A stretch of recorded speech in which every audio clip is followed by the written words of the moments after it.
a medzi nami privítala starostu mestskej časti Bratislava Vrakuňa, pána Martina Kuruca.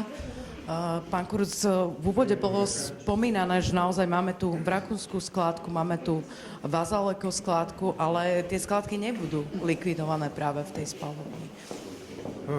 Áno, určite tam nebudú, lebo však vrakuňská skládka, tu tam máme 50 rokov vo Vrakuni a kto vie, ako teda ministerstvo k tomu pristúpi, aj keď prísľuby som mal od všetkých 4 ministrov, ktorých som doteraz navštívil za tých 12 rokov, tak každý mi prislúbil, že to zlikvidovať chce, ale zatiaľ sme sa k realizácii nedostali, takže uvidíme, kde sa budú likvidovať, ale určite nie v tejto spaľovni a ja dúfam, že teda tá spaľovňa aj nebude, takže dúfam, že v nej sa nebude spaľovať nič, ale okrem skládky chemického odpadu Juraja Dimitrova my máme ešte aj čistenie odpadových vôd vo Vrakuni, takže zo všetkých strán by sme boli obklopení nejakými nežiaducimi vplyvmi, čo naozaj pre život obyvateľov v Rakune by bolo veľmi komplikované.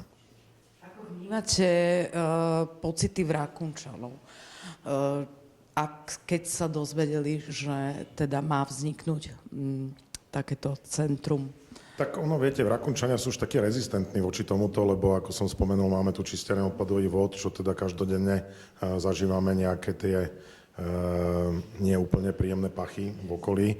Samozrejme je to spôsobené aj zmenou tlaku alebo vetrami a podobne, takže na toto sú už zvyknutí. Slovna občas tiež teda, keď fúka smerom teda na Vrakuňu vietor, tak ho cítime a teda čítame každý mesiac alebo každé dva aj o tej našej chemickej skládke, tak už tak väčšinou tí Vrakunčania si tak povzdychnú, že tak ďalšia vec, ktorá sa nás týka. Ale zase na druhej strane my sa snažíme ako obec informovať obyvateľov, či už na webovej stránke, alebo aj keď nám bolo oznámené, že takéto konanie začína, tak sme požiadali, keďže nás nedali do konania ako účastníkov konania, tak sme požiadali úrad, že by sme chceli byť účastníci konania, čo nám vyhoveli.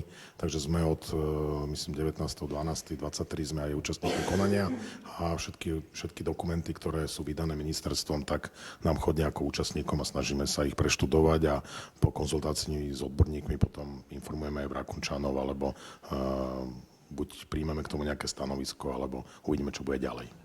Hovorili ste, že dúfate, že tá spaľovňa tu vôbec nevznikne. Prečo?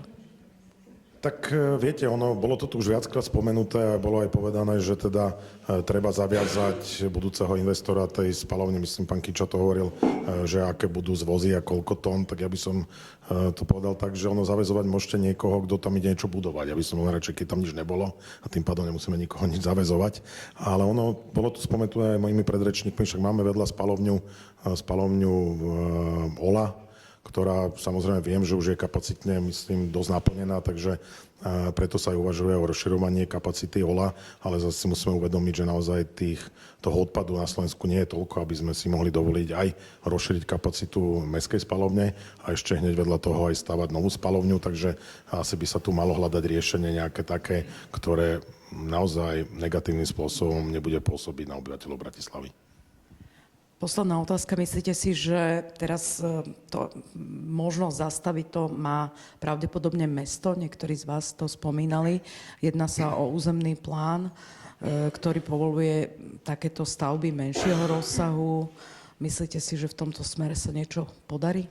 Tak mestské zastupiteľstvo prijalo v apríli tohto roka jednoznačne, myslím, to bolo jednohlasné uznesenie memorandum o tom, že vyslovuje nesúhlas s výstavou takejto spaľovne a žiada ministerstvo, aby postupovalo v zmysle územného plánu, takže neviem, ako dopadne posudzovanie EIA, ale myslím si, že v tomto mesto a jednotlivé mestské časti vyjadrili svoj názor jednohlasne.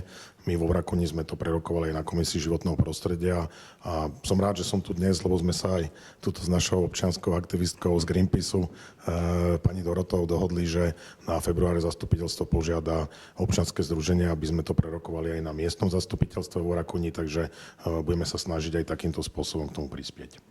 Ďakujem veľmi. A ja ďakujem. Pekný večer.